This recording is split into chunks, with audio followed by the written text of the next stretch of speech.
Tennessee is strong, and of course it will bounce back, but it's going to take some time, especially in the Dickson community. One family of 8 saying that they are having to fend for themselves when it comes to rebuilding. News 2's Valencia Wicker explains why they say that they feel abandoned. Something's got to give.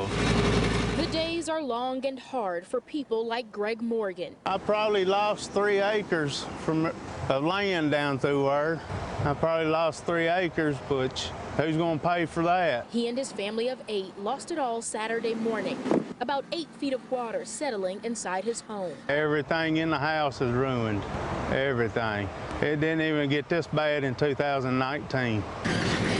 Morgan has been cleaning up their land essentially on his own, with some help from a handful of close friends. We don't have no volunteers whatsoever.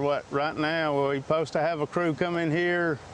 My neighbors and my friends has got crews coming in here Saturday to try to help clean up. Their home sits about a mile off 48, tucked away on Garner Creek Road. Morgan says they've been overlooked by government agencies like FEMA. They don't spend a lot of time because they went to Waverly. I understand Waverly got hit hard and lost some people and everything, but you know, we're a community too. What they need now? We just need manpowers to help clean up and stuff. Meantime, he says he'll do what he can on his own.